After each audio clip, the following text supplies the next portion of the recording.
내가 20년을 바쳐서 충성을 다했는데 나한테 이거 하나도 못 해줘? 그날 아침 최진혁은 딸의 얼굴을 보는 순간 모든 것이 달라질 거라는 사실을 알아챘어야 했습니다. 평양 중심가 90평 아파트, 김 씨 일가를 20년간 모셔온 전담 행정관으로서 누릴 수 있는 모든 특권을 손에 쥐고 살던 51세의 그가 식탁에 앉은 15살 딸 서윤이의 창백한 얼굴을 보며 가슴 한편에 스치는 불안을 느낀 그 순간이 바로 시작이었습니다.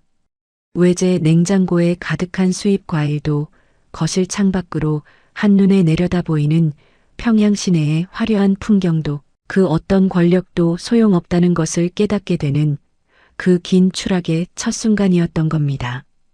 그는 왜 그토록 단단했던 충성심을 버리고 목숨을 건 탈북을 결심해야 했을까요? 어떻게 20년간 쌓아온 모든 것을 한순간에 내던질 수 있었을까요? 그리고 압록강 한가운데서 총탄이 빗발치는 그 순간 그는 무엇을 생각했을까요? 그 이야기를 지금부터 들려드리겠습니다. 이야기를 시작하기 전에 혹시 여유가 되신다면 구독과 좋아요 버튼을 눌러주시면 정말 감사하겠습니다. 그리고 지금 이 사연을 어느 지역에서 들어주고 계신지 댓글로 남겨주신다면 그곳을 향해 따뜻한 인사를 전하고 싶습니다. 2019년 10월 어느 평범한 화요일 아침, 최진혁은 평소와 다름없이 새벽 5시 30분에 눈을 떴습니다. 침대 옆 탁자에는 스위스제 시계가 놓여 있었고 옷장에는 중국산 양복과 이탈리아산 구두가 가지런히 정리되어 있었습니다. 아내 김수연은 이미 일어나 부엌에서 아침 준비를 하고 있었고 딸 서윤이의 방에서는 발레 음악이 희미하게 흘러나왔습니다. 진혁은 거실 창가로 걸어가 커튼을 걷었습니다. 10월의 평양 아침 하늘은 맑았고 대동강 너머로 주체사상탑이 햇살을 받아 빛나고 있었습니다. 그는 이 풍경을 20년 넘게 봐왔지만 여전히 감회가 깊었습니다. 시골 출신인 그가 이 자리까지 올라온 것은 오직 당에 대한 충성 덕분이었고 그 충성의 대가로 받은 이 아파트와 이 삶은 그에게 자부심이자 족쇄였습니다. 여보, 아침 차려졌어요.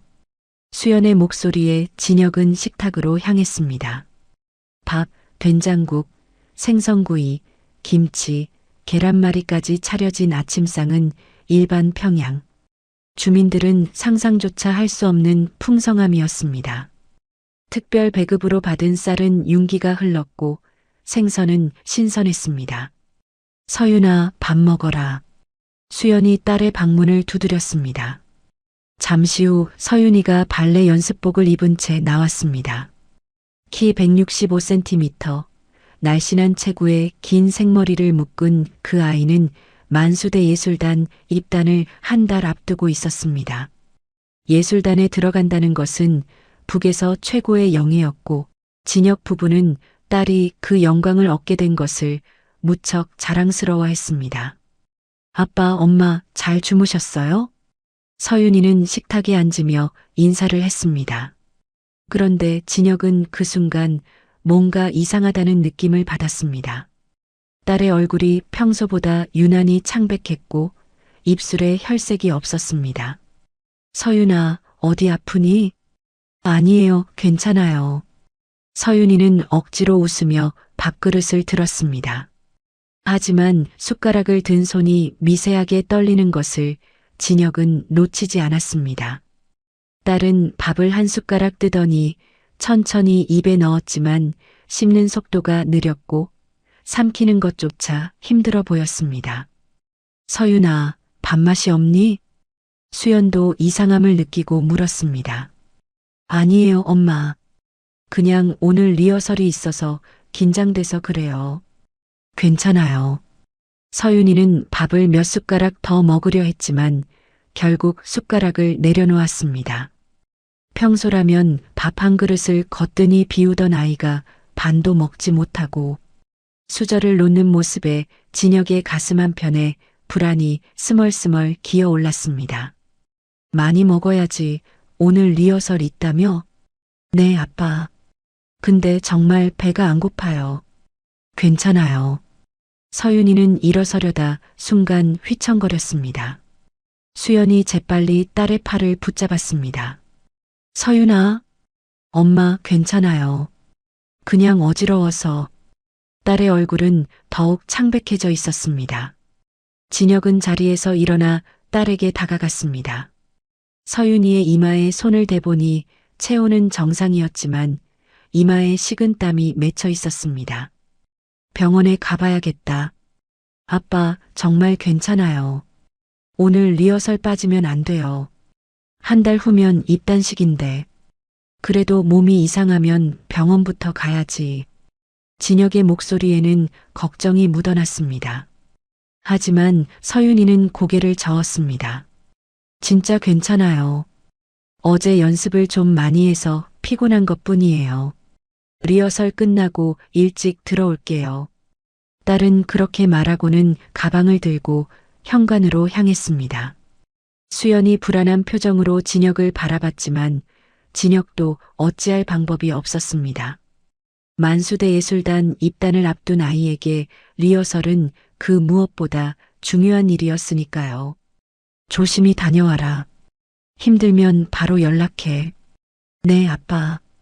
다녀올게요. 서윤이는 문을 닫고 나갔습니다. 진혁은 창가로 다가가 아래를 내려다봤습니다. 아파트 입구로 나선 딸의 뒷모습이 보였는데 걸음걸이가 평소보다 느리고 힘없어 보였습니다. 여보, 서윤이 요즘 좀 이상해요. 수연이 진혁 옆에 서서 말했습니다. 이상하다니? 일주일 전부터 밥을 잘 안 먹어요. 그리고 자꾸 피곤해하고. 혹시 연습이 너무 힘든 건 아닐까요? 진혁은 대답 대신 딸의 뒷모습을 계속 지켜봤습니다. 서윤이는 버스 정류장으로 걸어가다 잠시 멈춰서서 가로수에 손을 짚었습니다. 숨을 고르는 것처럼 보였습니다. 그리고 다시 걷기 시작했지만 발걸음은 여전히 무거워 보였습니다. 진혁의 가슴 속에서 불안이 점점 커져갔습니다. 하지만 그는 그 불안을 애써 떨쳐냈습니다. 오늘도 그에게는 당의 일정을 챙겨야 하는 중요한 하루가 기다리고 있었고 개인적인 감정에 휘둘릴 여유가 없었으니까요. 괜찮을 거요. 입단 준비로 스트레스를 받는 거겠지. 진혁은 그렇게 말하고는 양복을 챙겨 입었습니다. 하지만 넥타이를 매는 그의 손은 평소와 달리 미세하게 떨리고 있었습니다. 거울 속 자신의 얼굴을 보니 인상이 굳어 있었습니다. 그날 최진혁은 알지 못했습니다. 딸의 창백한 얼굴이 단순한 피로가 아니라는 것을, 그리고 그날 저녁 자신에게 걸려올 전화 한 통이 20년간 쌓아온 모든 것을 무너뜨릴 거라는 사실을 말입니다. 저녁 7시 15분 진혁은 당 행정부 회의실에서 다음 주 일정을 검토하고 있었습니다. 김씨 일가의 현지지도 일정, 수행원 명단, 차량 배치, 숙소 점검까지 하나하나 체크하는 일은 신경을 곤두세워야 하는 작업이었고 그는 20년간 단 한 번도 실수를 한 적이 없다는 자부심을 갖고 있었습니다. 최 행정관 동지, 함경북도 일정은 확정됐습니까? 리철민 부부장이 물었고 진혁이 서류를 넘기며 대답하려는 순간 주머니 속 휴대전화가 진동했습니다. 회의 중 전화를 받는 것은 예의가 아니었지만 화면에 뜬 이름을 보는 순간 진혁의 심장이 철렁 내려앉았습니다. 아내 수연이었고 수연은 긴급한 일이 아니면 절대 이 시간에 전화하지 않는 사람이었습니다. 죄송합니다. 부부장 동지. 급한 전화인 것 같습니다. 진혁은 일어서서 회의실 밖으로 나가 전화를 받았습니다. 수연의 목소리가 들려오는 순간 진혁은 온몸이 굳어버렸습니다. 여보, 서윤이가 쓰러졌어요. 수연의 목소리는 울음과 공포로 떨리고 있었고 배경으로 사람들의 소란스러운 목소리와 누군가 달려가는 발소리가 들렸습니다. 뭐라고? 어디서? 만수대 리허설장이에요. 갑자기 코피를 흘리고 쓰러졌다고 지도교사가 전화했어요. 나 지금 택시 타고 가는 중인데 여보 빨리 와요. 진혁은 전화를 끊기도 전에 이미 복도를 달리고 있었습니다. 회의실 문을 열고 리철민에게 고개를 숙였습니다. 부부장 동지, 죄송하지만 급히 가봐야 할 일이 생겼습니다. 딸이 쓰러졌다고 합니다. 리철민은 인상을 찌푸렸지만 손을 흔들었고 진혁은 그 순간을 놓치지 않고 회의실을 빠져나와 주차장으로 달려갔습니다. 손이 떨려 차 키를 꺼내는 것조차 힘들었고 시동을 걸고 엑셀을 밟는 순간 타이어가 끽 소리를 내며 미끄러졌습니다. 만수대까지는 평소 20분 거리였지만 진혁은 신호를 무시하고 15분 만에 도착했습니다. 리허설장 건물 앞에는 이미 수연이 서 있었고 그의 얼굴은 눈물로 범벅이 되어 있었습니다. 3층이에요. 빨리요. 두 사람은 계단을 뛰어 올라갔습니다. 3층 리허설장 문을 여는 순간 진혁이 본 광경은 평생 잊을 수 없는 것이었습니다. 연습실 한쪽 의자에 서윤이가 축 늘어져 앉아 있었고 지도교사와 다른 단원 몇 명이 그 주위를 둘러싸고 있었습니다. 딸의 얼굴은 새하얗게 질려 있었고 입술은 파랗게 변해 있었습니다. 서윤아. 진혁이 달려가 딸을 안았습니다. 서윤이의 눈은 반쯤 감겨 있었고 코 아래로 마른 피가 흘러내린 자국이 선명했습니다. 딸의 손을 잡는 순간 진혁은 숨이 막혔습니다. 손이 얼음장처럼 차갑고 맥박이 약하게 뛰고 있었습니다. 지도교사 동무, 무슨 일입니까? 진혁의 목소리는 떨렸지만 최대한 침착함을 유지하려 애썼습니다. 40대 중반으로 보이는 여자 지도교사가 당황한 표로 대답했습니다. 회전 동작을 연습하던 중이었습니다. 그런데 갑자기 서윤이 동무가 중심을 잃고 비틀거리더니 코피를 흘리기 시작했습니다. 제가 부축하려 했는데 그대로 쓰러져서. 언제부터 이랬습니까? 한 5분 전쯤입니다. 바로 학부모께 연락드렸습니다. 진혁은 서윤이를 조심스럽게 안아 올렸습니다. 그 순간 그의 가슴에 충격이 밀려왔습니다. 딸의 몸이 놀랄 만큼 가벼웠던 겁니다. 165cm 키에 예전엔 50kg은 됐을 텐데 지금 품에 안긴 딸은 마치 깃털처럼 가볍게 느껴졌습니다. 언제 이렇게 살이 빠진 걸까요? 아침에 봤을 때도 야윈 것 같긴 했지만 이 정도일 줄은 몰랐습니다. 여보, 빨리 병원으로. 수연이 울먹이며 재촉했고 진혁은 딸을 안은 채 계단을 내려갔습니다. 차 뒷좌석에 서윤이를 눕히고 수연이 딸의 머리를 무릎에 올려놓았습니다. 진혁은 당 전용 병원으로 차를 몰았습니다. 일반 병원이 아닌 당 간부 전용 병원이라면 최고의 의료진이 있을 거라 믿었습니다. 차를 몰며 진혁은 백미러로 뒷좌석을 계속 확인했습니다.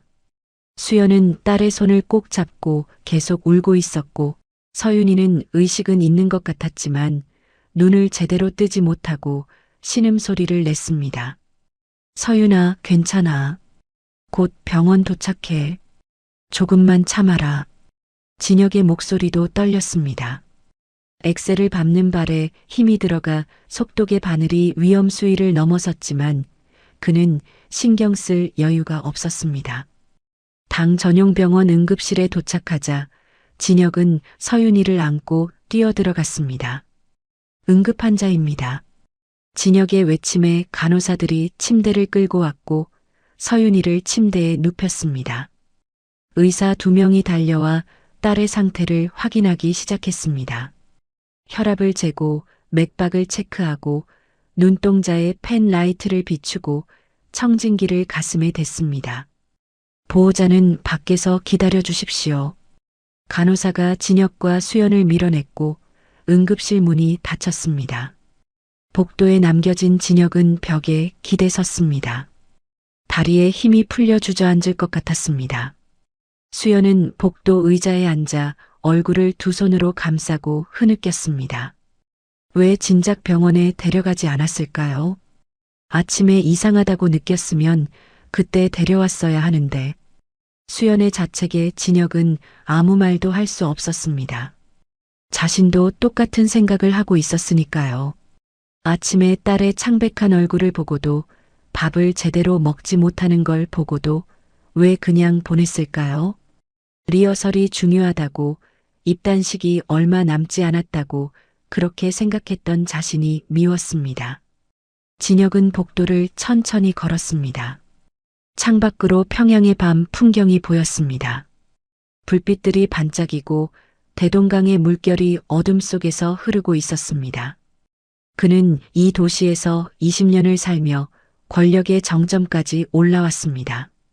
김씨 일가를 모시는 전담 행정관이라는 자리는 수천 명의 당원들이 부러워하는 위치였고, 그가 한마디만 하면 사람들이 고개를 숙였습니다. 하지만 지금 이 순간, 응급실 문 앞에서 딸의 생사를 기다리는 이 순간, 그 모든 권력이 아무 의미가 없다는 걸 깨달았습니다. 그는 전화 한 통이면 최고급 양복을 구할 수 있고, 수입 과일을 특별 배급받을 수 있고, 외제차를 타고 다닐 수 있었지만 정작 딸 하나 지켜주지 못하는 무능한 아버지에 불과했습니다. 1시간이 지났습니다. 진혁은 시계를 몇 번이나 확인했는지 모릅니다. 수연은 복도 의자에 앉아 두 손을 모으고 기도하듯 중얼거리고 있었습니다. 딸이 무사하게 해달라고, 제발 아무 일 없게 해달라고.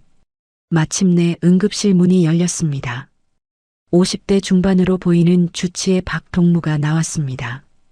진혁은 그에게 달려갔고 수연도 벌떡 일어섰습니다. 의사 동무, 우리 딸이 어떻습니까? 진혁의 목소리는 간절했습니다. 하지만 박동무의 표정은 심상치 않았습니다. 그는 입술을 꾹 다물고 있었고 눈빛이 흔들리고 있었습니다. 의사로서 30년을 일한 사람의 얼굴에 그런 표정이 떠오른다는 것은 좋은 소식이 아니라는 뜻이었고, 진혁은 그 순간 온몸이 얼어붙는 것을 느꼈습니다. 박동무는 한참을 입을 열지 못하고 복도를 둘러보더니 진혁과 수연을 조금 떨어진 곳으로 데려갔습니다. 사람들의 시선이 닿지 않는 복도 끝 창문 옆이었고, 그곳에서 박동무는 낮은 목소리로 천천히 입을 열었습니다. 행정관 동지, 따님의 상태가 심각합니다. 그 한마디에 수연의 몸이 휘청거렸고 진혁이 재빨리 아내의 팔을 붙잡았습니다. 박동무는 잠시 멈칫하더니 말을 이었습니다. 혈액 검사 결과가 나왔는데 백혈구 수치가 정상의 3분의 1도 안 되고 적혈구와 혈소판 수치도 심각하게 낮습니다.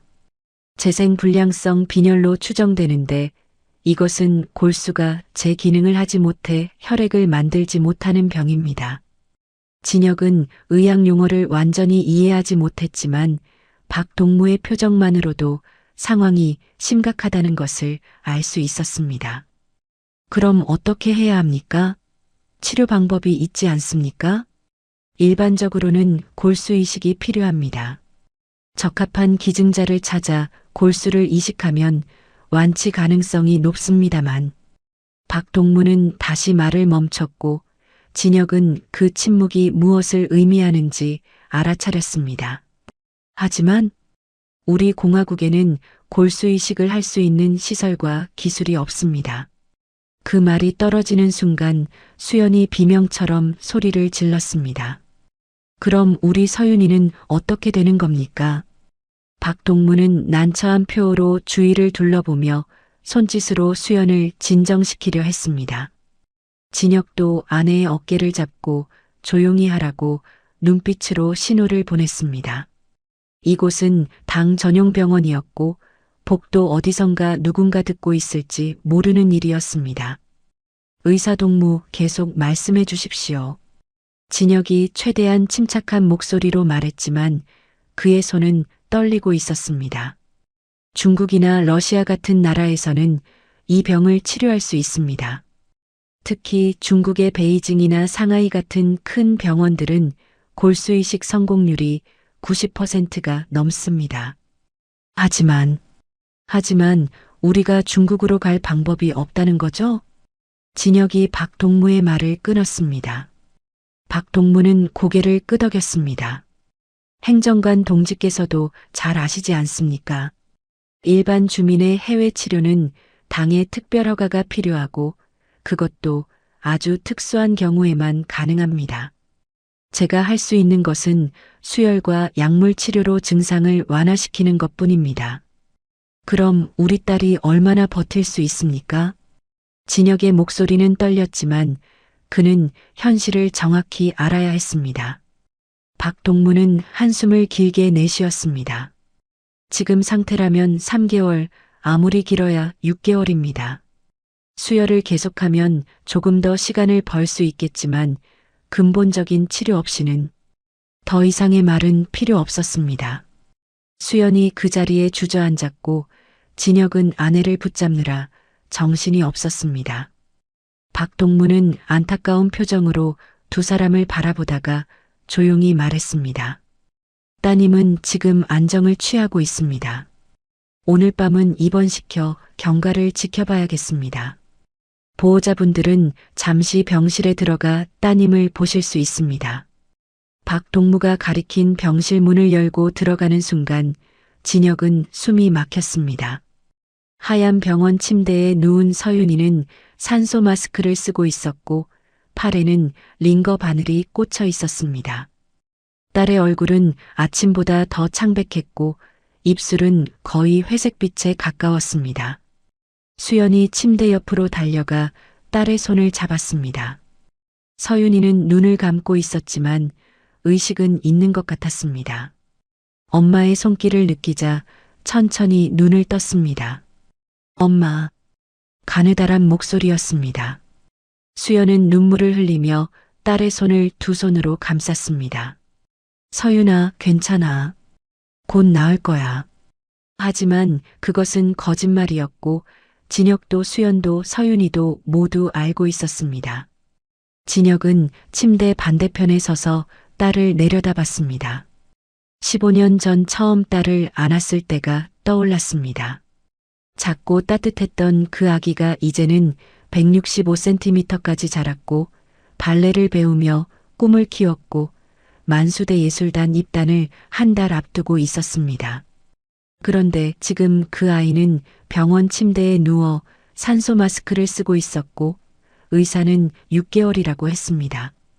6개월 후면 이 아이는 이 세상에 없을지도 모른다는 뜻이었습니다. 아빠. 서윤이가 진혁을 불렀습니다. 진혁은 침대 곁으로 다가가 딸의 손을 잡았습니다. 손은 여전히 차갑고 맥박은 약했습니다. 아빠, 나 입단식 못 가는 거죠? 딸의 목소리에는 체념이 묻어 있었습니다. 진혁은 고개를 저었습니다. 아니다. 너는 꼭 입단식에 갈 거야. 아빠가 반드시 너를 낫게 해줄 거야. 어떻게요? 박 선생님 말 다 들었어요. 북에서는 못 고친다고. 서윤이는 산소 마스크 너머로 아빠를 바라봤습니다. 그 눈빛에는 두려움과 슬픔이 가득했지만 동시에 무언가를 받아들이려는 의지도 보였습니다. 15살 아이가 자신의 죽음을 받아들이려 한다는 사실이 진혁의 가슴을 찢었습니다. 서윤아, 아빠를 믿어라. 아빠가 방법을 찾을 거야. 진혁은 그렇게 말했지만 사실 그 자신도 어떤 방법이 있는지 몰랐습니다. 당의 허락을 받아 해외 치료를 받는다? 그것은 거의 불가능에 가까웠습니다. 김 씨 일가의 친인척이 아닌 이상 일반 간부가 해외 치료 허가를 받는 경우는 거의 없었습니다. 간호사가 들어와 면회 시간이 끝났다고 알렸습니다. 수연은 딸의 손을 놓지 않으려 했지만 진혁이 아내를 일으켜 세웠습니다. 내일 다시 오자. 서윤이가 쉬어야 해. 병실을 나와 복도를 걷는 동안 수연은 계속 울었고 진혁은 아내의 어깨를 감싸 안고 걸었습니다. 병원 밖으로 나오니 밤 10시가 넘어 있었고 평양의 밤하늘에는 별이 떠 있었습니다. 차에 타서 시동을 걸었지만 진혁은 한동안 출발하지 못했습니다. 핸들을 잡은 손에 힘이 들어가지 않았고 머릿속이 하얘져 있었습니다. 수연은 조수석에서 고개를 떨구고 흐느꼈습니다. 여보, 우리 서윤이 정말 죽는 건가요? 진혁은 대답할 수 없었습니다. 그는 차를 몰고 집으로 향했습니다. 평소라면 20분이면 도착할 거리였지만 오늘따라 길이 끝없이 느껴졌습니다. 신호등 앞에서 멈춰 설 때마다 진혁은 창밖을 바라봤습니다. 평양의 밤 풍경이 펼쳐져 있었습니다. 주체 사상탑의 조명이 하늘을 비추고 대동강의 물결이 도시의 불빛을 반사했습니다. 고층 아파트들의 창문에서 새어나오는 불빛들, 거리를 달리는 차들, 그 모든 것이 평화롭고 아름다워 보였습니다. 하지만 진혁에게 그 풍경은 더 이상 아무 의미가 없었습니다. 그는 20년간 이 도시의 권력 중심에서 살았습니다. 김씨 일가를 모시는 영광을 누렸고 90평 아파트에 살았고 외제차를 몰았고 특별 배급을 받았습니다. 사람들이 그를 보면 고개를 숙였고 그의 한마디의 일이 척척 진행됐습니다. 하지만 그 모든 권력이 딸 하나 살리지 못했습니다. 아니, 살릴 수 없었습니다. 이 나라에는 딸을 치료할 기술이 없었고 해외로 나갈 방법도 없었습니다. 그의 권력은 당의 테두리 안에서만 유효했고 그 테두리 밖으로는 한 발짝도 나갈 수 없었습니다. 집에 도착해 엘리베이터를 타고 올라가는 동안 진혁은 거울에 비친 자신의 얼굴을 봤습니다.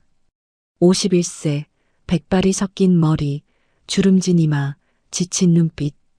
그는 늙어가고 있었고 딸은 죽어가고 있었습니다. 현관문을 열고 들어선 집은 너무 조용했습니다.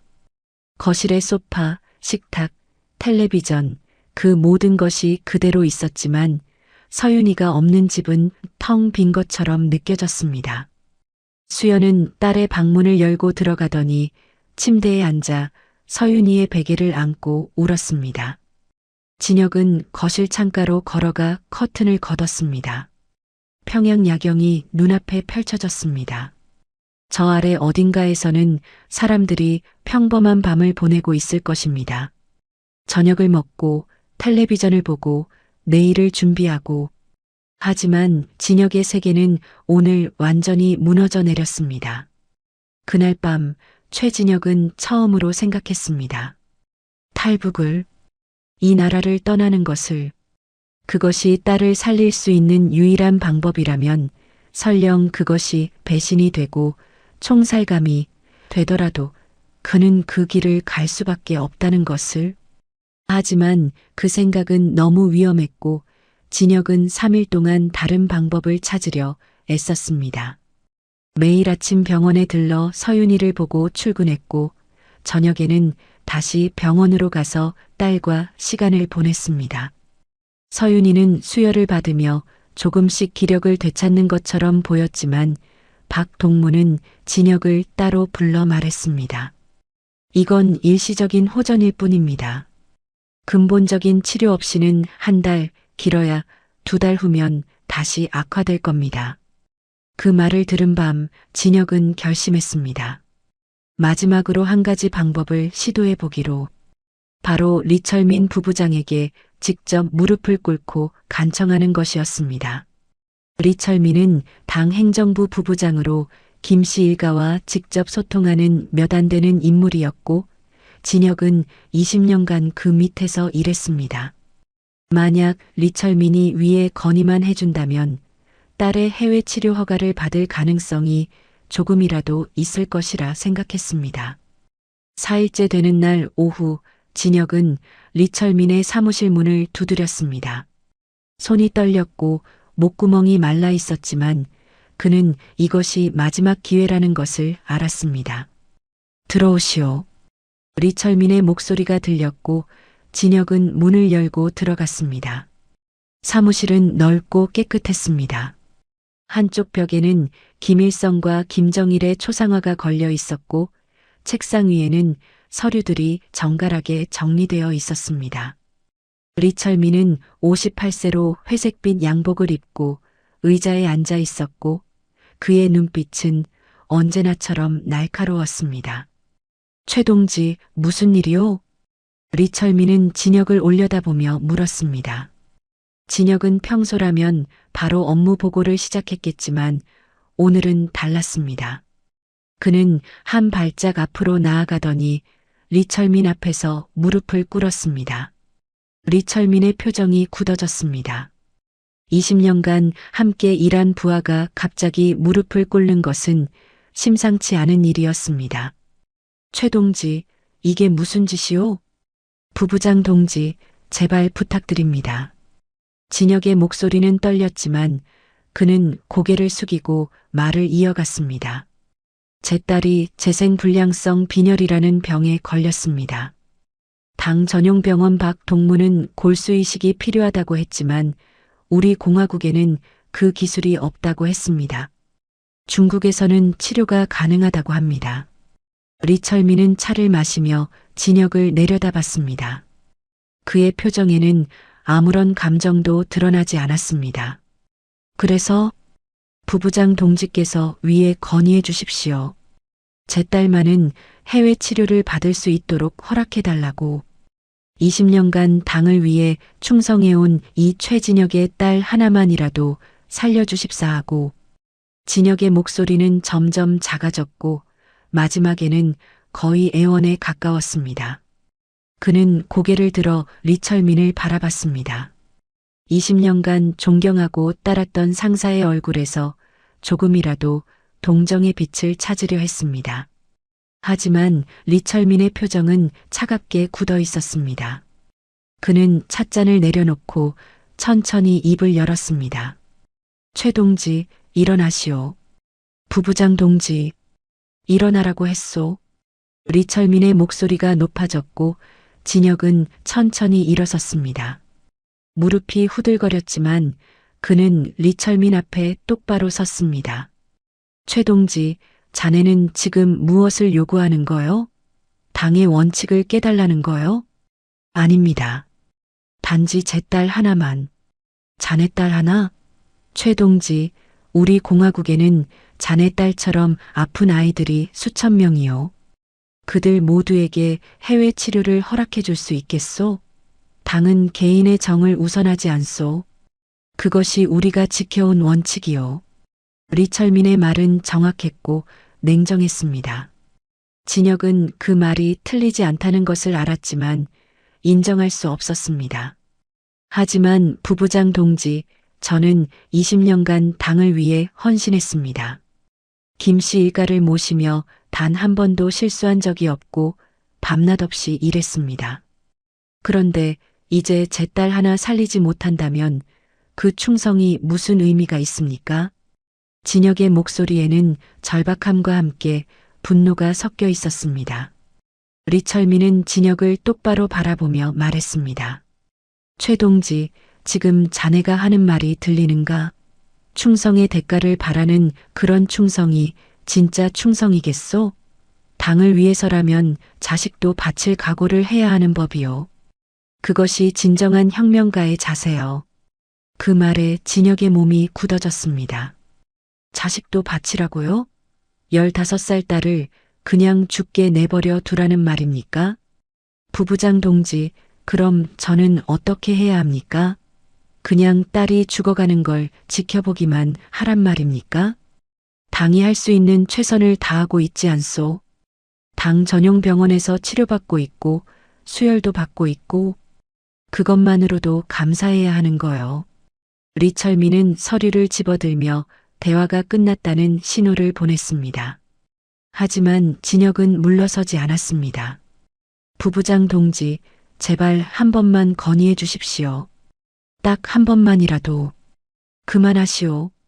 리철민이 책상을 탁 치며 소리쳤고 진혁은 입을 다물었습니다. 리철민은 자리에서 일어나 창가로 걸어가더니 평양 시내를 내려다보며 말했습니다. 최 동지, 솔직히 말하겠소. 요즘 자네 행동이 심상치 않소. 업무에 집중하지 못하고 회의 중에 전화를 받고 조퇴를 하고 게다가 지금은 내 앞에 무릎까지 꿇고 있소. 이런 행동이 다른 사람 눈에 어떻게 보이겠소? 진혁의 등줄기에 식은땀이 흘렀습니다. 리철민의 말투가 바뀌었습니다. 더 이상 상사가 부하에게 하는 말이 아니라 감시자가 피감시자에게 하는 말이었습니다. 최 동지, 혹시 자네 이상한 생각하는 건 아니겠지? 무슨 말씀이십니까? 딸을 살리기 위해서라면 뭐든 하겠다. 이런 생각 말이요. 설마 당을 배신할 생각까지는 하지 않겠지? 그 순간 진혁은 깨달았습니다. 리철민이 자신을 의심하고 있다는 것을, 그리고 이미 감시가 시작됐을지도 모른다는 것을. 절대 아닙니다. 부부장 동지. 저는 단지 딸이 걱정되어서. 걱정은 이해하오. 하지만 그 걱정이 동요로 변하지 않도록 조심하시오. 당은 자네를 믿고 있소. 하지만 그 믿음을 저버린다면 어떻게 되는지 자네도 잘 알 거요. 리철민의 말은 경고였습니다. 명백한 위협이었습니다. 진혁은 고개를 숙였습니다. 명심하겠습니다. 그럼 가보시오. 그리고 업무에 집중하시오. 자네 자리가 얼마나 중요한지 잊지 마시오. 진혁은 사무실을 나왔습니다. 복도를 걷는 동안 그의 다리는 떨렸고 숨이 막혔습니다. 화장실로 들어가 세면대에 찬물을 틀고 얼굴을 씻었습니다. 거울에 비친 자신의 얼굴은 창백했고 눈빛은 흔들리고 있었습니다. 20년입니다. 그는 20년간 당에 충성했습니다. 김씨 일가를 모시며 밤낮 없이 일했고 개인적인 삶을 희생했고 모든 것을 당에 바쳤습니다. 그 대가로 받은 것은 90평 아파트와 외제차와 특별 배급이었습니다. 하지만 지금 딸이 죽어가는 이 순간에 당은 말했습니다. 자식도 바칠 각오를 하라고. 개인의 정을 우선하지 말라고. 그리고 의심했습니다. 혹시 배신할 생각은 아니냐고. 진혁은 거울 속 자신을 바라봤습니다. 51년간 이 나라에서 살았고 20년간 최고의 자리에 있었지만 그 모든 세월이 지금 이 순간 무너지고 있었습니다. 충성은 무용했고 권력은 허상이었습니다. 딸 하나 살리지 못하는 이 시스템 안에서 그는 그저 톱니바퀴 하나에 불과했습니다. 그날 저녁 진혁은 병원으로 가서 서윤이를 봤습니다. 딸은 침대에 누워 책을 읽고 있었고 엄마 수연이 옆에 앉아 있었습니다. 진혁이 들어서자 서윤이가 웃으며 손을 흔들었습니다. 아빠, 오늘은 좀 괜찮아요. 수혈 받으니까 힘이 나는 것 같아요. 진혁은 억지로 웃으며 딸의 머리를 쓰다듬었습니다. 하지만 마음속으로는 결심하고 있었습니다. 리철민이 거절했다면, 당이 도와주지 않는다면 이제 남은 방법은 하나뿐이라고. 스스로 길을 찾아야 한다고. 설령 그것이 배신자가 되는 길이라 해도. 그날 밤 최진혁은 탈북을 진지하게 고민하기 시작했습니다. 집으로 돌아온 진혁은 거실 소파에 주저앉았습니다. 리철민의 사무실에서 나온 후 곧바로 병원에 들렀다가 집으로 온 길이었지만 몸이 천근처럼 무거웠고 정신은 혼미했습니다. 부엌에서 설거지를 하던 수연이 물수건을 들고 나와 진혁의 이마를 닦아주었습니다. 여보, 리 부부장님은 뭐라고 하셨어요? 수연의 목소리에는 기대가 섞여 있었습니다. 남편이 20년간 모셔온 상사라면 분명 도와줄 거라는, 그래도 인간적인 정이 있을 거라는 희망이 그 목소리에 담겨 있었습니다. 하지만 진혁은 고개를 저었습니다. 안 된다고 했소. 뭐라고요? 그럼 우리 서윤이는? 수연의 목소리가 떨렸습니다. 진혁은 아내의 손을 잡았습니다. 우리 부부장은 당의 원칙을 깰 수 없다고 했소. 개인의 정을 우선할 수 없다고. 그리고 진혁은 말을 멈췄습니다. 리철민이 자신을 의심하고 있다는 말을 아내에게 할 수 없었습니다. 수연은 이미 딸 걱정으로 밤마다 잠을 이루지 못하는데 남편까지 감시받고 있다는 사실을 알면 견디지 못할 것 같았습니다. 그리고 뭐예요? 아무것도 아니요. 그냥 업무에 집중하라고 했소. 수연은 남편의 얼굴을 한참 들여다보다가 주저앉았습니다. 바닥에 털썩 앉은 그는 두 손으로 얼굴을 감싸고 흐느끼기 시작했습니다. 그럼 우리가 할 수 있는 게 정말 아무것도 없는 건가요? 그냥 서윤이가 죽어가는 걸 지켜만 보라는 거예요? 진혁은 아내를 일으켜 세우고 품에 안았습니다. 수연은 남편의 가슴에 얼굴을 묻고 목 놓아 울었습니다. 진혁도 울고 싶었지만 참았습니다. 그는 남편이자 아버지였고 이 집안의 기둥이었고 무너지면 안 되는 사람이었습니다. 그때 서윤이의 방문이 열렸습니다. 딸이 문틈으로 얼굴을 내밀고 거실을 바라봤습니다. 진혁과 수연은 재빨리 눈물을 닦았습니다. 엄마, 아빠, 왜 그래요? 서윤이는 파자마를 입고 방에서 나왔습니다. 병원에서 이틀 전 퇴원했지만 박동무는 일주일에 2번씩 수혈을 받으러 와야 한다고 했습니다. 딸의 얼굴은 여전히 창백했고 걸음걸이는 느렸지만 그래도 집에 있으니 조금은 나아 보였습니다. 아무것도 아니야, 서윤아. 엄마가 그냥 피곤해서 그래. 수연이 억지로 웃으며 말했지만 목소리는 떨렸습니다. 서윤이는 부모의 얼굴을 번갈아 보더니 천천히 거실로 걸어와 소파에 앉았습니다. 아빠, 엄마, 나 때문에 그러는 거 알아요. 딸의 목소리는 평온했습니다. 너무 평온해서 오히려 무섭게 느껴질 정도였습니다. 진혁은 딸 옆에 앉았습니다. 무슨 소리냐, 서윤아. 병원에서 박 선생님이 엄마한테 하는 말 다 들었어요. 6개월이라고 했죠? 길어야 6개월. 수연이 입을 막고 흐느꼈습니다. 서윤이는 엄마를 바라보며 조용히 웃었습니다. 엄마, 울지 마요. 나 괜찮아요. 서윤아, 진짜 괜찮아요. 어차피 살면 다 죽잖아요. 나는 그냥 조금 일찍 가는 거예요. 15살 아이의 입에서 나온 말이라고는 믿기지 않았습니다. 진혁은 딸의 어깨를 잡았습니다. 서윤아, 그런 말 하지 마라. 아빠가 반드시 너를 살릴 거야. 어떻게요? 우리 부부장님도 안 된다고 했잖아요.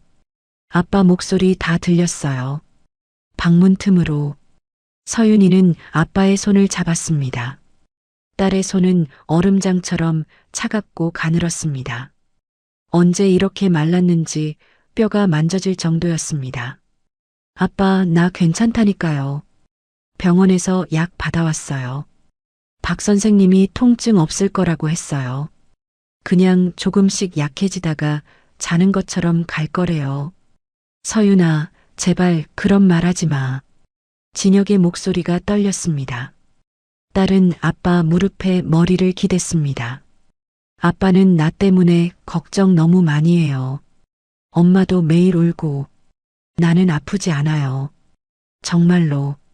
그냥 좀 피곤하고 어지러울 뿐이에요. 아빠, 엄마, 나 때문에 너무 슬퍼하지 마요. 그 순간 진혁의 가슴이 찢어지는 것 같았습니다. 15살 딸이 죽음을 받아들이고 부모를 위로하고 있었습니다. 이 아이는 자신이 살고 싶다는 말조차 하지 않고 부모의 마음을 걱정하고 있었습니다. 이것이 정상입니까? 아이가 죽음을 담담하게 받아들여야 하는 세상이 정상입니까? 서윤이는 아빠의 품에서 천천히 일어났습니다. 나 이제 자야겠어요. 내일 또 수혈 받으러 가야 하니까. 아빠, 엄마 잘 자요. 딸은 방으로 돌아가 문을 닫았습니다. 거실에는 진혁과 수연만 남았고 두 사람은 한동안 말없이 앉아 있었습니다. 시계 초침 소리만 째깍째깍 울렸습니다. 진혁은 딸의 방문을 바라봤습니다. 문틈으로 희미한 불빛이 새어나왔습니다. 서윤이는 자기 전에 항상 책을 읽었습니다. 발레 관련 책이나 소설책을 읽으며 잠들곤 했는데 오늘은 무슨 책을 읽고 있을까요? 수연이 조용히 말했습니다. 여보, 우리 정말 아무것도 할 수 없는 건가요? 진혁은 대답하지 않았습니다. 그는 창가로 걸어가 커튼을 걷었습니다. 밤 10시가 넘어 평양 시내의 불빛들이 하나둘 꺼지고 있었습니다. 대동강의 물결이 어둠 속에서 흘렀고 주체 사상탑의 조명만 밝게 빛나고 있었습니다. 20년입니다. 그는 이 도시에서 20년을 살았고 권력의 정점까지 올랐고 모든 것을 얻었다고 생각했습니다. 하지만 지금 이 순간 그가 가진 모든 것이 무의미했습니다. 90평 아파트도 외제차도 특별 배급도 그 어떤 것도 딸을 살릴 수 없었습니다. 진혁은 주머니에서 담배를 꺼냈습니다. 평소에는 거의 피우지 않지만 오늘은 피우고 싶었습니다. 발코니로 나가 담배에 불을 붙이고 연기를 깊이 들이마셨습니다. 폐 속으로 연기가 스며들고 니코틴이 혈관을 타고 뇌로 올라갔습니다. 그의 머릿속에는 하나의 생각만 맴돌았습니다. 탈북. 이 나라를 떠나는 것. 압록강을 건너 중국으로 가는 것. 그곳에서 서윤이를 치료하는 것. 하지만 그것은 너무 위험했습니다. 실패하면 총살이었고 성공하더라도 배신자로 낙인 찍힐 것이며 평양에 남은 동료들이 연좌제로 고통받을 것입니다. 하지만 다른 방법이 있습니까? 당은 도와주지 않았습니다. 리철민은 오히려 의심의 눈초리를 보냈습니다. 병원은 6개월이라고 했습니다. 시간이 없습니다. 진혁은 담배를 반쯤 피우고 끄려다 말고 그대로 계속 피웠습니다. 두 개비째를 피우는 동안 그는 계속 생각했습니다. 탈북 루트는 어떻게 찾을 것인가? 중국 브로커는 어떻게 접촉할 것인가? 가족 셋을 무사히 국경까지 데려갈 방법은 무엇인가? 감시는 어떻게 피할 것인가?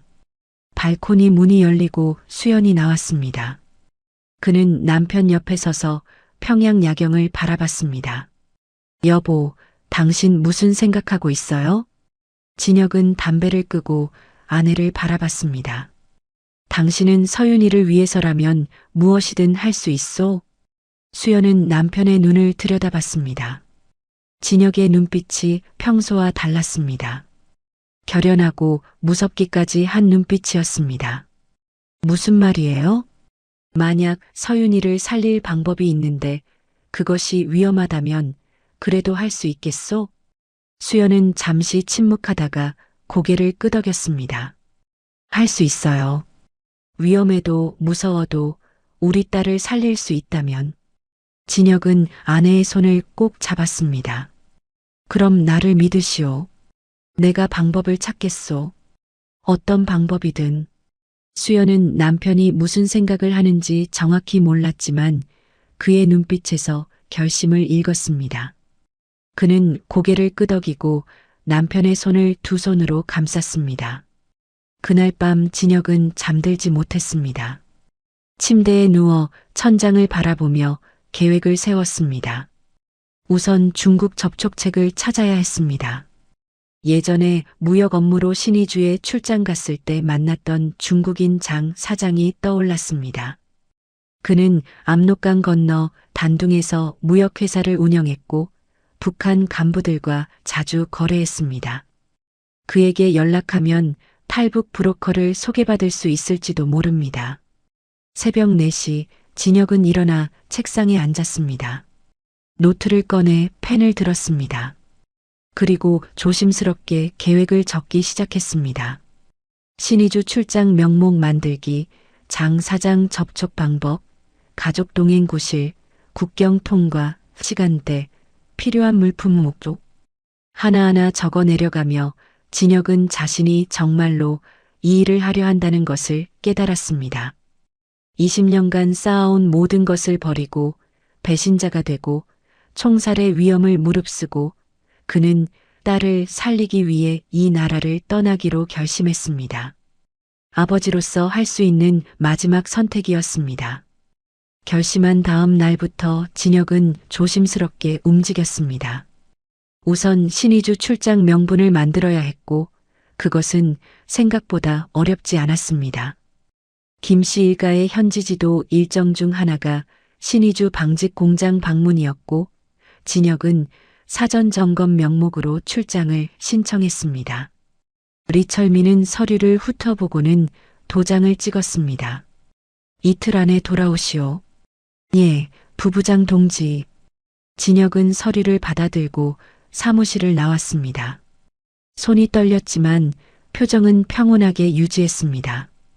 복도를 걷는 동안 뒤에서 누가 지켜보는 것 같은 느낌이 들었지만 돌아보지 않았습니다. 감시받고 있을 가능성이 높았고 조금이라도 수상한 행동을 보이면 안 됐습니다. 일주일 후 진혁은 평양역에서 신의주행 기차에 올랐습니다. 11월 초 날씨는 쌀쌀했고 하늘은 잔뜩 흐려 있었습니다.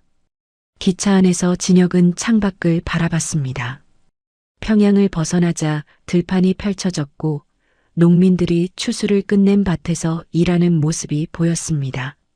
평범한 풍경이었지만 진혁의 눈에는 모든 것이 낯설게 느껴졌습니다. 4시간 후 기차가 신의주역에 도착했습니다. 진혁은 가방을 들고 내렸습니다. 역 광장에는 김일성과 김정일의 대형 초상화가 걸려 있었고 사람들이 분주하게 오갔습니다. 진혁은 택시를 잡아타고 방직 공장으로 향했습니다. 우선 공식 업무부터 처리해야 했습니다. 의심받지 않으려면 모든 것이 정상적으로 보여야 했으니까요. 공장 시찰은 2시간이 걸렸습니다. 공장장과 부공장장이 안내했고 진혁은 생산 설비와 노동자 숙소, 식당 등을 꼼꼼히 점검했습니다. 메모를 하고 사진을 찍고 보고서를 작성했습니다. 완벽한 행정관의 모습이었습니다. 저녁 6시 공장 시찰을 마친 진혁은 공장장에게 말했습니다. 오늘은 여기서 묵겠습니다. 내일 오전에 추가 점검하고 평양으로 돌아가겠소. 예, 행정관 동지. 숙소를 준비하겠습니다. 하지만 진혁에게는 다른 계획이 있었습니다. 공장 숙소에 짐을 풀고 저녁을 먹은 후 그는 조용히 밖으로 나왔습니다. 밤 8시 거리는 어두웠고 사람들은 거의 없었습니다. 진혁은 미리 알아둔 주소를 따라 압록강 쪽으로 걸었습니다. 30분쯤 걸었을 때 강변이 보였습니다. 압록강이었습니다. 강 건너편으로 중국 단둥의 불빛들이 반짝였습니다. 북한 쪽은 어두웠지만 중국 쪽은 밝았습니다. 그 대조가 너무 선명해서 진혁은 잠시 멈춰서서 바라봤습니다. 저 강만 건너면 딸을 살릴 수 있다는 생각에 가슴이 두근거렸습니다. 하지만 지금은 그럴 때가 아니었습니다. 진혁은 강변을 따라 걸어 작은 식당 하나를 찾았습니다. 압록강 식당이라는 낡은 간판이 걸려 있었고 안에서는 희미한 불빛이 새어나왔습니다. 진혁은 문을 열고 들어갔습니다. 식당 안에는 테이블 5개가 있었고 손님은 2명뿐이었습니다. 주인으로 보이는 50대 여자가 카운터 뒤에 앉아 있다가 진혁을 보고 일어났습니다. 어서 오십시오. 중국인 장 사장이 여기 온다고 들었소. 진혁이 낮은 목소리로 말했습니다. 주인 여자의 표정이 순간 굳어졌습니다. 장 사장님이요? 누구신지 최진혁이라고 전해주시오. 평양에서 왔고 3년 전 무역건으로 장 사장과 일한 적이 있소. 여자는 진혁을 위아래로 훑어보더니 고개를 끄덕였습니다. 안쪽 방으로 가세요. 제가 연락해 보겠습니다. 진혁은 여자가 가리킨 작은 방으로 들어갔습니다. 방에는 낡은 테이블과 의자 2개가 있었고 창문은 커튼으로 가려져 있었습니다. 진혁은 의자에 앉아 기다렸습니다. 시간이 얼마나 지났을까요? 30분쯤 지났을 때 방문이 열렸습니다. 장 사장이었습니다. 55세쯤 되어 보이는 중국인으로 회색 양복을 입고 있었고 얼굴에는 주름이 깊게 패여 있었습니다. 그는 진혁을 보고 눈을 크게 떴습니다. 최 선생? 정말 최 선생이십니까? 오랜만이요, 장 사장. 두 사람은 악수를 나눴습니다. 장 사장은 의자에 앉으며 담배를 꺼냈습니다. 여기서 최 선생을 보게 될 줄은 몰랐습니다. 평양에서 잘 지내시는 줄 알았는데 무슨 일로 신의주까지 오셨습니까? 진혁은 잠시 망설였습니다. 이 남자를 믿어도 될까요? 하지만 다른 선택지가 없었습니다. 그는 천천히 입을 열었습니다. 어려운 부탁이 있어, 장 사장. 말씀하십시오. 제 가족을 국경 너머로 보내고 싶소. 그 말이 떨어지는 순간 방 안의 공기가 얼어붙었습니다. 장 사장은 담배를 입에 문 채 진혁을 바라봤습니다. 한참의 침묵이 흘렀고 장 사장이 천천히 담배 연기를 내뿜으며 말했습니다. 최 선생, 농담이시겠죠? 진심이요. 최 선생은 평양의 행정관 아닙니까? 김씨 일가를 모시는 고위 간부로 알고 있는데 왜 갑자기 딸이 죽어가고 있소? 진혁의 목소리가 떨렸습니다. 그는 주머니에서 서윤이의 진단서 사본을 꺼내 테이블 위에 올려놓았습니다. 재생불량성 빈혈이라는 병이요. 북에서는 치료할 수 없고 중국에서만 가능하다고 하오. 골수이식을 받으면 살 수 있는데 당에서는 허락하지 않았소. 장 사장은 진단서를 집어들고 천천히 읽었습니다. 그의 표정이 조금씩 변했습니다. 따님 나이가 15살이요. 장 사장은 한숨을 길게 내쉬었습니다. 최 선생, 이것이 무슨 의미인지 아십니까? 탈북은 죽음을 각오하는 일입니다. 실패하면 총살이고 성공해도 평생 조국으로 돌아갈 수 없습니다. 압니다. 하지만 다른 방법이 없소. 진혁은 장 사장의 눈을 똑바로 바라봤습니다. 장 사장도 자식이 있지 않소? 만약 당신 아이가 죽어간다면 어떻게 하겠소? 장 사장은 담배를 끄고 새 담배에 불을 붙였습니다. 그는 한참 생각하더니 고개를 끄덕였습니다. 브로커를 소개해드리죠. 하지만 비용이 상당합니다. 그리고 성공 확률은 50%도 안 됩니다. 얼마요? 가족 셋이면 미화 3만 달러는 필요합니다. 그리고 실패하면 돌려받을 수 없습니다. 3만 달러. 진혁은 계산했습니다. 그동안 모아둔 돈과 중국 계좌에 있는 돈을 합치면 가능했습니다. 준비할 수 있소. 언제 건널 생각입니까?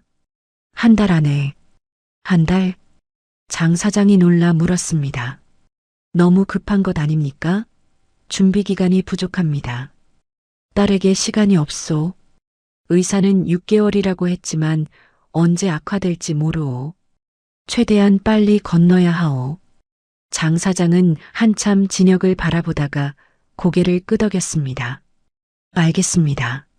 제가 아는 브로커에게 연락하겠습니다. 3일 후 다시 이곳으로 오십시오. 그때 브로커를 만나실 수 있습니다. 고맙소, 장 사장. 진혁은 일어나 깊이 인사했습니다. 장 사장도 일어섰습니다. 최 선생, 한 가지만 물어도 되겠습니까? 무엇이오? 정말 후회하지 않으시겠습니까? 20년간 쌓아온 모든 것을 버리고 떠나는 겁니다. 권력도 명예도 동료들도 다 잃는 것입니다. 진혁은 잠시 생각하다가 대답했습니다. 후회할지도 모르오. 하지만 딸을 잃는 것보다 더한 후회는 없을 거요. 장 사장은 고개를 끄덕이고 진혁의 어깨를 두드렸습니다. 행운을 빕니다. 최 선생. 진혁은 식당을 나와 어두운 거리를 걸었습니다.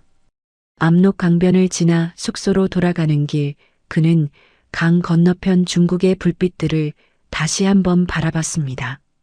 저 강만 건너면 새로운 삶이 시작될 것입니다. 자유와 희망이 있는 곳. 하지만 동시에 배신자라는 낙인과 평생 지고 갈 죄책감도 함께 시작될 것입니다. 숙소로 돌아온 진혁은 침대에 누워 천장을 바라봤습니다. 3일 후 브로커를 만나고 한 달 안에 가족을 데리고 이곳으로 와야 합니다. 그리고 어둠 속에서 압록강을 건너야 합니다. 실패하면 총살, 성공하면 망명자. 하지만 그는 이미 결심했습니다. 딸을 살리기 위해서라면 무엇이든 할 것이라고. 설령 그것이 조국을 배신하는 일이라 해도. 진혁은 눈을 감았습니다. 서윤이의 얼굴이 떠올랐습니다. 창백하지만 웃고 있는 딸의 모습. 그 웃음을 지키기 위해 그는 목숨을 걸기로 했습니다. 도박이 시작된 것입니다. 되돌릴 수 없는 도박이. 3일 후 진혁은 다시 신의주로 갔고 압록강 식당에서 브로커를 만났습니다. 김철수라고 자신을 소개한 40대 남자는 왜소한 체구에 날카로운 눈빛을 가지고 있었고 그의 손가락에는 담배 연기로 누렇게 변한 자국이 있었습니다. 행정관 동지라면서요? 큰 결심을 하셨군요. 김철수는 진혁을 위아래로 훑어보며 말했습니다. 진혁은 고개를 끄덕였습니다. 가족셋을 강 건너로 보낼 수 있소? 가능합니다. 하지만 정확한 계획이 필요합니다.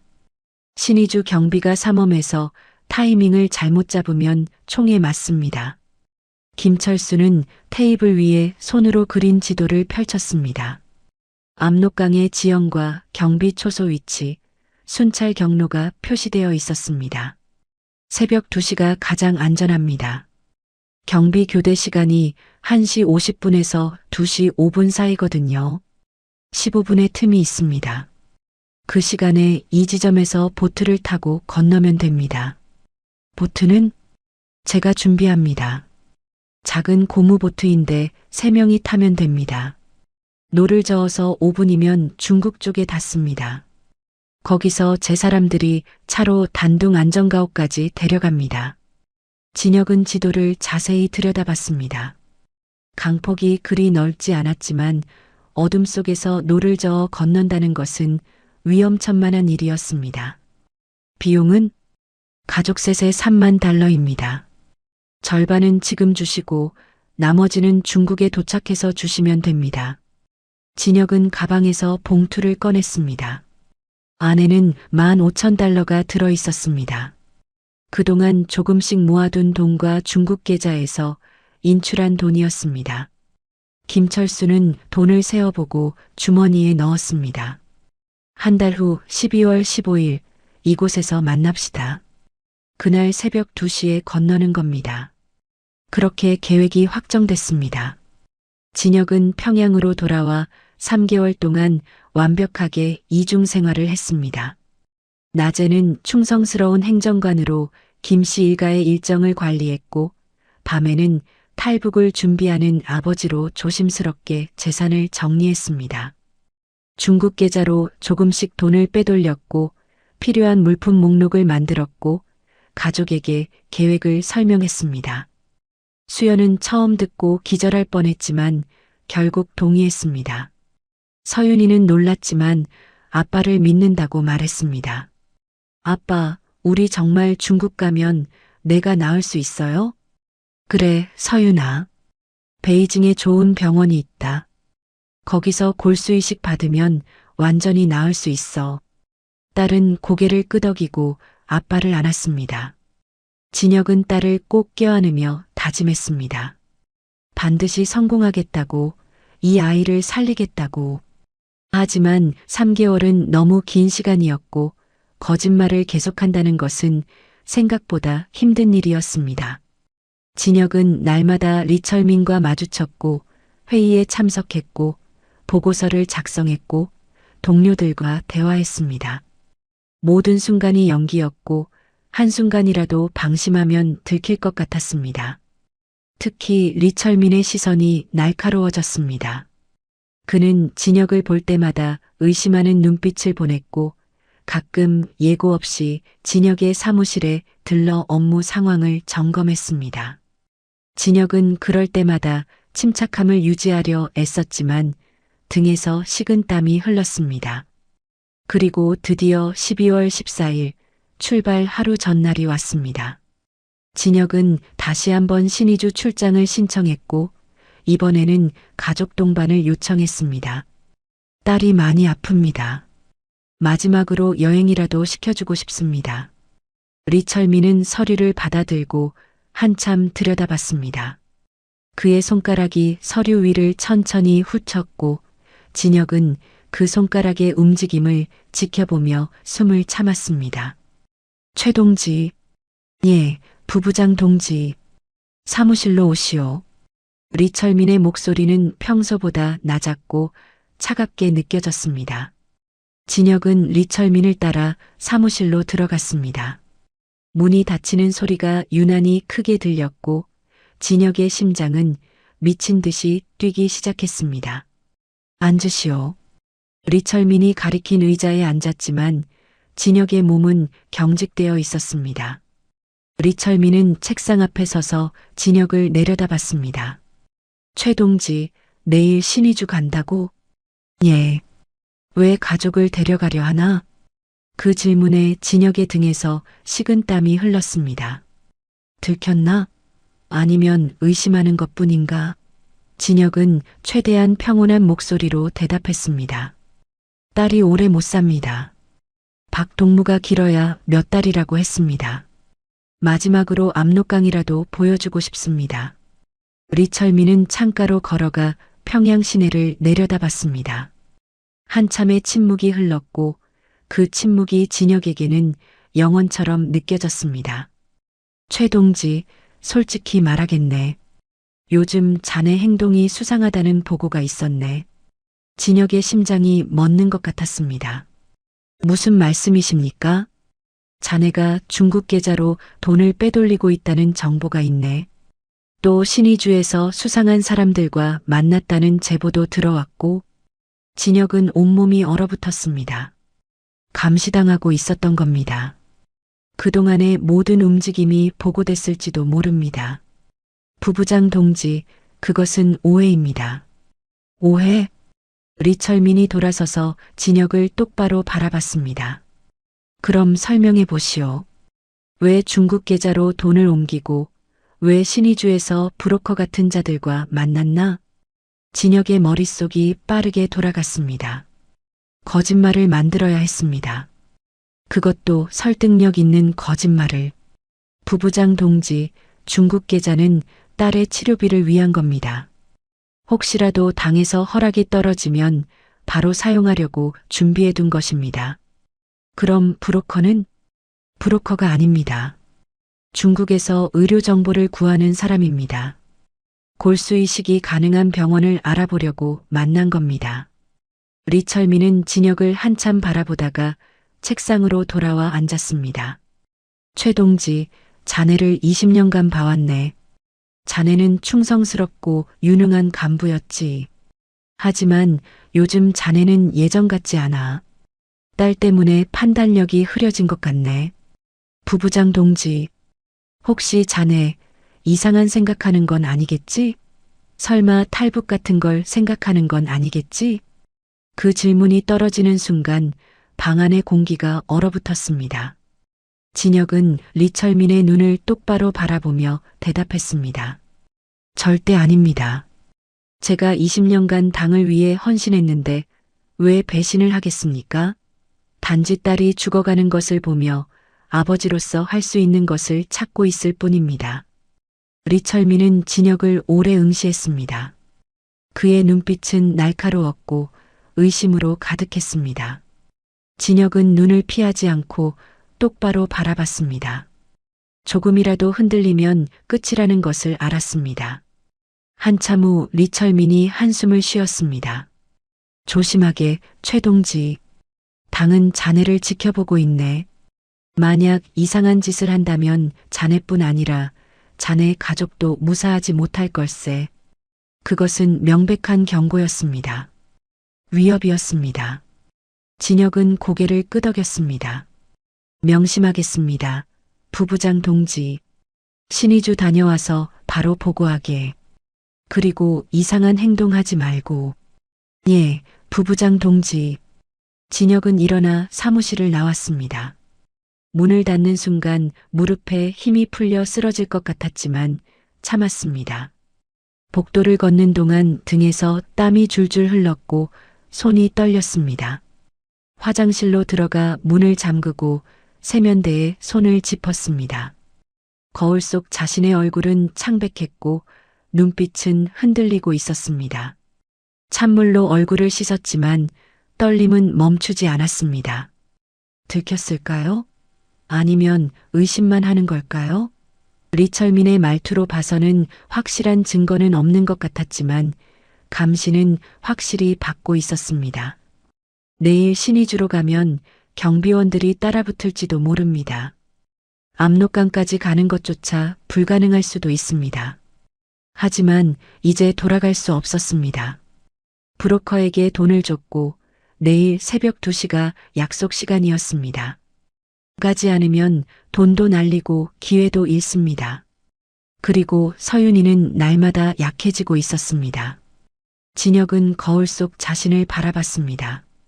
51년을 이 나라에서 살았고 20년을 권력의 중심에서 보냈지만 이제 모든 것을 버리고 떠나야 했습니다. 내일 밤이면 그는 배신자가 될 것이고 총알이 빗발치는 압록강을 건너야 할 것입니다. 진혁은 주머니에서 서윤이의 사진을 꺼냈습니다. 만수대 예술단 오디션 때 찍은 사진으로 발레복을 입은 딸이 웃고 있었습니다. 그 웃음을 지키기 위해 진혁은 목숨을 걸기로 했습니다. 사무실로 돌아와 책상 서랍을 정리했습니다. 중요한 서류들, 개인 물품들, 20년간 쌓인 추억들. 하나하나 보며 진혁은 작별 인사를 했습니다. 내일이면 이 모든 것과 영원히 이별하게 될 테니까요. 저녁 퇴근 시간, 진혁은 집으로 향했습니다. 내일 새벽이면 가족과 함께 신의주로 떠날 것입니다. 그리고 그 다음날 새벽에는 압록강을 건널 것입니다. 성공하면 자유, 실패하면 죽음. 간발의 차이였습니다. 12월 15일 새벽 5시 평양역은 한산했습니다. 진혁은 가족과 함께 신의주행 기차에 올랐습니다. 가방 하나씩만 들고 왔고 그 안에는 최소한의 옷가지와 서류, 그리고 남은 돈이 들어 있었습니다. 서윤이는 두꺼운 외투를 입고 엄마 수연의 손을 꼭 잡았습니다.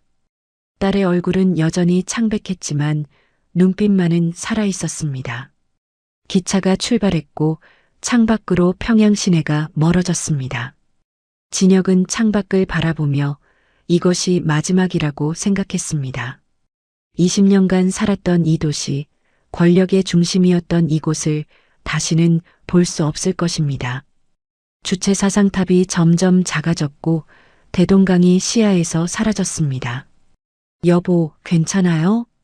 수연이 낮은 목소리로 물었습니다. 진혁은 고개를 끄덕였지만 사실 괜찮지 않았습니다. 어젯밤 리철민의 경고가 귓가에 맴돌았고 혹시 이 기차에 감시자가 타고 있는 건 아닌지 계속 신경이 쓰였습니다. 4시간 후 기차가 신의주역에 도착했습니다. 진혁은 가족을 데리고 내렸고 택시를 잡아탔습니다. 공장 숙소로 가는 길, 진혁은 뒤를 계속 확인했습니다. 따라오는 차가 있는지, 수상한 사람이 있는지. 다행히 아무것도 보이지 않았습니다. 숙소에 도착해 짐을 풀고 진혁은 가족에게 말했습니다. 오늘 밤 2시에 출발한다. 그 전까지 최대한 쉬어라. 하지만 아무도 잠들 수 없었습니다. 수연은 창가에 앉아 밖을 바라봤고 서윤이는 침대에 누워 천장을 응시했습니다. 진혁은 시계를 보며 시간을 확인했습니다. 오후 6시, 8시, 10시. 시간은 느리게 흘렀지만 동시에 너무 빨리 흘렀습니다. 자정이 되었습니다. 진혁은 가족을 깨웠습니다. 준비해라. 1시간 후 출발이다. 세 사람은 조용히 옷을 챙겨 입었습니다. 가장 따뜻한 옷을 여러 겹 껴 입었고 방수 외투를 맨 위에 걸쳤습니다. 가방은 최소한만 챙겼습니다. 무거우면 강을 건널 때 위험하니까요. 새벽 1시 30분, 진혁은 숙소 문을 열고 밖을 살폈습니다. 거리는 어두웠고 사람은 없었습니다. 세 사람은 조용히 밖으로 나와 어둠 속으로 걸어갔습니다. 서윤이는 아빠와 엄마 사이에서 손을 잡고 걸었고 숨소리를 최대한 죽였습니다. 압록 강변까지는 20분 거리였습니다. 진혁은 골목길을 선택해 사람들 눈에 띄지 않게 움직였습니다. 가끔 개 짖는 소리가 들렸고 멀리서 차 지나가는 소리가 들렸지만 다행히 아무도 그들을 발견하지 못했습니다. 강변에 도착했을 때는 1시 50분이었습니다. 약속 장소인 작은 창고 뒤편에 김철수 브로커가 기다리고 있었습니다. 그 옆에는 검은색 고무보트가 놓여 있었고 노 2개가 보트 안에 있었습니다. 왔군요. 시간 맞춰 오셨네요. 김철수가 낮은 목소리로 말했습니다. 진혁은 고개를 끄덕이고 가족을 보트 쪽으로 데려갔습니다. 지금부터 10분 후 경비 교대가 시작됩니다. 그때 출발하세요. 15분 안에 건너야 합니다. 늦으면 다음 순찰조가 옵니다. 알겠소. 보트에 타시면 제가 밀어드리겠습니다. 강 중간쯤 가면 중국 쪽 불빛이 보일 겁니다. 그쪽으로 똑바로 노를 저으세요. 절대 소리 내지 마시고요. 진혁은 먼저 서윤이를 보트에 태웠습니다. 딸은 떨리는 몸으로 보트 안에 앉았습니다.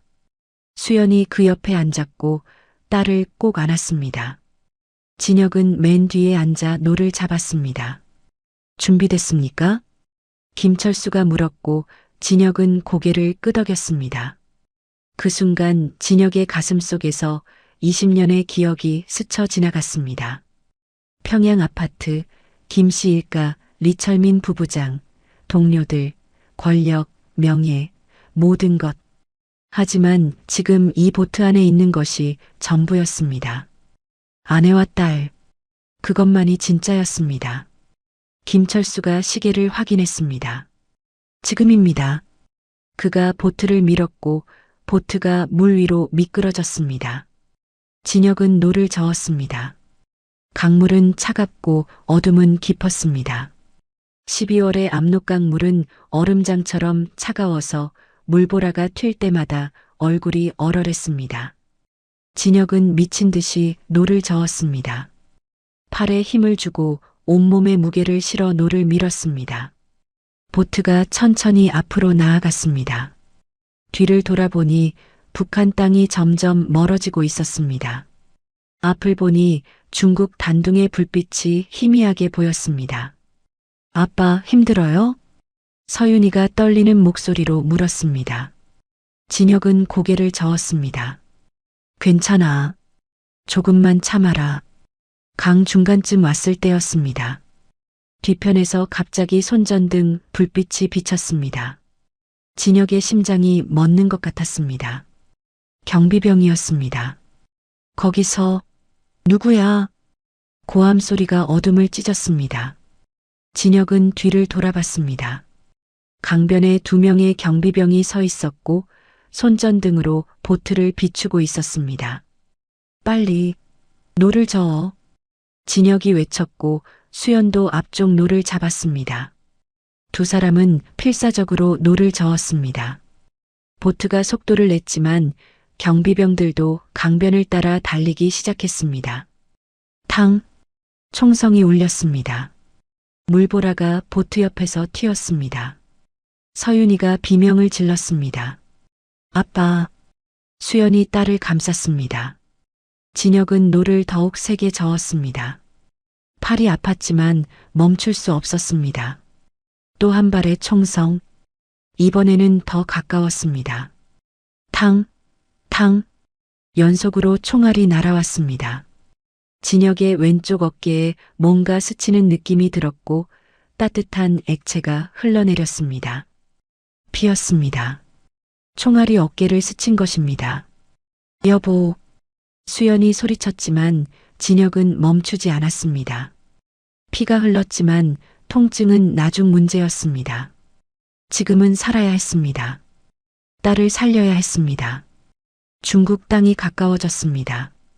50m, 30m, 20m. 뒤에서 총성이 계속 들렸지만 이제 거리가 멀어져 명중률이 떨어졌습니다. 진혁은 마지막 힘을 다해 노를 저었습니다. 마침내 보트가 강변에 닿았습니다. 중국 땅이었습니다. 진혁은 보트에서 뛰어내려 서윤이를 안아 올렸습니다. 수연도 내렸습니다. 그때 어둠 속에서 차 한 대가 나타났습니다. 김철수가 보낸 사람들이었습니다. 빨리 타세요. 중국인 2명이 차 문을 열었습니다. 진혁은 서윤이를 차에 태우고 수연을 밀어 넣었습니다. 자신도 올라타려는 순간 뒤에서 마지막 총성이 들렸습니다. 탕! 총알이 차 뒤쪽 유리를 깼습니다. 유리 파편이 튀었지만 다행히 아무도 맞지 않았습니다. 진혁은 차에 올라탔고 문을 닫았습니다. 출발. 차가 요란한 소리를 내며 출발했습니다. 진혁은 뒤를 돌아봤습니다. 압록강 건너편 북한 땅에서 손전등 불빛이 흔들리고 있었습니다. 경비병들이 강변에 서서 이쪽을 바라보고 있었지만 더 이상 총을 쏠 수 없었습니다. 국경을 넘었으니까요. 차는 단둥 시내로 달렸습니다. 진혁은 어깨를 움켜쥐었습니다. 피가 계속 흘렀지만 관통상은 아닌 것 같았습니다. 수연이 스카프를 풀어 남편의 어깨를 감쌌습니다. 여보, 괜찮아요? 괜찮소. 스친 것뿐이요. 서윤이는 엄마 품에서 떨고 있었습니다. 진혁은 딸의 머리를 쓰다듬었습니다. 서윤아, 이제 괜찮아. 우리 건넜어. 딸은 고개를 들어 아빠를 바라봤습니다. 눈에는 눈물이 가득했지만 동시에 안도감도 보였습니다. 아빠, 우리 정말 건넌 거예요? 중국이에요? 그래, 서윤아. 이제 너를 치료할 수 있어. 차 창밖으로 단둥 시내의 불빛들이 보였습니다. 북한과는 비교도 안 될 만큼 밝았고 화려했습니다. 네온 사인이 빛났고 24시간 영업하는 가게들이 있었고 거리에는 차들이 달렸습니다. 진혁은 창밖을 바라보며 생각했습니다. 건넜다고. 압록강을 건넜다고. 15분의 기적이었습니다. 총알이 빗발쳤지만 살아남았습니다. 이제 그들은 자유였습니다. 하지만 동시에 배신자였고 망명자였고 조국 없는 사람들이었습니다. 차는 안전가옥으로 향했고 진혁은 뒤를 돌아봤습니다. 멀리 압록강이 어둠 속에서 흐르고 있었습니다. 강 건너편은 북한이었고 그가 51년간 살았던 땅이었고 이제는 영원히 돌아갈 수 없는 곳이었습니다. 진혁의 눈에서 눈물이 흘렀습니다. 슬픔과 안도감이 뒤섞인 눈물이었습니다. 차는 단둥 외곽의 안전가옥에 도착했고 중국인 여자가 진혁의 어깨 상처를 치료했습니다. 총알이 스치고 지나간 상처였고 꿰매는 동안 진혁은 이를 악물었습니다. 수연은 남편의 손을 잡았고 서윤이는 옆에서 지켜봤습니다. 다 됐습니다. 푹 쉬세요. 진혁은 침대에 누워 정신을 잃듯 잠들었습니다. 3개월간의 긴장, 압록강 도강의 공포, 모든 것이 한꺼번에 밀려왔습니다. 다음 날 오후 깨어난 진혁은 창밖을 바라봤습니다. 멀리 압록강이 보였고 강 건너편은 북한이었습니다. 저곳에는 평양이 있었고 당 행정부가 있었고 동료들이 있었습니다. 지금쯤 그들은 알았을 것입니다. 최진혁이 탈북했다는 것을, 배신자가 됐다는 것을, 조사가 시작됐을 것입니다. 진혁의 부하들, 동료들, 모든 사람이 조사를 받을 것이고 연좌제로 고통받을 것입니다. 진혁 때문에 얼마나 많은 사람이 숙청당하고 강제노동소로 보내질까요? 여보, 무슨 생각해요? 수연이 물었고 진혁은 대답했습니다. 평양에 남은 사람들 생각이요. 당신 잘못이 아니에요. 알아요. 하지만 그래도 3일 후 김철수 브로커가 나타나 서류를 건네며 말했습니다. 내일 베이징으로 가서 한국 대사관으로 가십시오. 따님 꼭 나으시길. 그날 밤 진혁은 압록강을 마지막으로 바라봤습니다. 저곳에서 51년을 살았고 20년간 권력을 누렸고 모든 것을 잃었습니다. 하지만 후회하지 않았습니다. 침대에서 자는 서윤이를 보며 진혁은 조용히 속삭였습니다. 미안합니다. 평양에 남은 모든 분들께 평생 그 죄를 지고 살겠습니다. 하지만 감사합니다. 나에게 아버지로서 선택할 기회를 주셔서. 서울 1년 후 2020년 12월 겨울 햇살이 따스한 일요일 오후였습니다. 한강공원 잔디밭에서 16살이 된 서윤이가 친구들과 웃으며 뛰어다니고 있었습니다. 검은 머리는 바람에 날렸고 얼굴에는 건강한 혈색이 돌았습니다. 아빠, 나 인라인 스케이트 탈 줄 알아. 진혁은 벤치에 앉아 그 모습을 바라보며 눈시울이 붉어졌습니다. 1년 전 서울대병원에서 골수 이식을 받았고 기적적으로 수술은 성공했습니다. 6개월 회복기를 거쳐 서윤이는 완전히 건강을 되찾았습니다. 의사는 말했습니다. 완치입니다. 그날 진혁은 병원 복도에서 주저앉아 울었습니다. 탈북자 정착금으로 진혁은 작은 북한 음식 식당을 열었고 수연은 피아노 학원에서 아이들을 가르쳤습니다. 평범한 삶이었습니다. 90평 아파트도 외제차도 없었지만 행복했습니다. 하지만 밤마다 악몽이 찾아왔습니다. 리철민의 차가운 눈빛, 총살당하는 동료들, 탈북자 커뮤니티를 통해 들었습니다. 진혁과 함께 일했던 부하 3명이 강제 노동소로 보내졌고 1명은 처형됐다고. 여보, 괜찮아요? 수연이 옆에 앉아 물었습니다. 진혁은 한강 너머를 바라보며 말했습니다. 미안한 사람들이 너무 많소. 당신 잘못이 아니에요. 당신은 딸을 살리기 위해 선택했을 뿐이에요. 아빠, 엄마. 서윤이가 달려와 안겼습니다. 왜 여기 와 있어요? 아빠, 나 다음 주에 발레 학원 등록할 거예요. 진혁의 눈에 눈물이 고였습니다. 발레. 평양에서 그토록 하고 싶어 했던 발레를 다시 시작한다니. 그래, 서윤아. 마음껏 쳐라. 서윤이는 아빠의 눈가를 닦아주며 말했습니다. 아빠, 나 살려줘서 고마워요. 나 알아요. 아빠가 나 때문에 큰 결심했다는 거. 그리고 아빠가 밤마다 악몽 꾸는 것도 알아요. 서윤아. 하지만 아빠, 그건 아빠 잘못이 아니에요. 아빠는 그냥 날 사랑해서 선택한 거잖아요. 아빠가 평생 그 사람들 기억하고 미안해하면서 살면 되잖아요.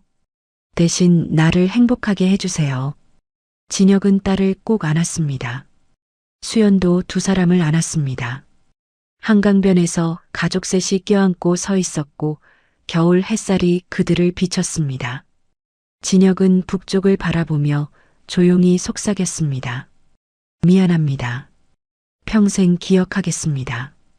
그리고 감사합니다. 최진혁은 권력을 잃었지만 딸을 얻었고 조국을 떠났지만 자유를 찾았고 평생 죄책감을 안고 살겠지만 가족의 웃음을 지킬 수 있었습니다. 그것이 그가 선택한 삶이었습니다. 노을이 하늘을 붉게 물들였고 그 빛이 3사람을 비췄습니다. 진혁은 마지막으로 북쪽을 향해 고개를 숙였습니다. 용서를 구하는 것도 아니고 잊겠다는 것도 아니었습니다. 단지 기억하겠다는, 평생 그 무게를 지고 살겠다는 약속이었습니다. 이야기를 마치겠습니다. 최진혁이라는 한 아버지의 선택. 권력과 딸의 생명 사이에서 그는 딸을 선택했고 평생 죄책감을 안고 살게 됐습니다. 정답은 없을 겁니다. 다만 확실한 것은 부모의 사랑이 때로는 세상의 모든 것보다 강하다는 사실입니다. 이 이야기가 의미 있으셨다면 구독과 좋아요를 눌러주시면 감사하겠습니다. 여러분의 관심이 더 좋은 이야기를 만드는 힘이 됩니다. 댓글로 여러분의 생각도 나눠주세요. 끝까지 들어주셔서 감사합니다. 건강하시고 행복하세요.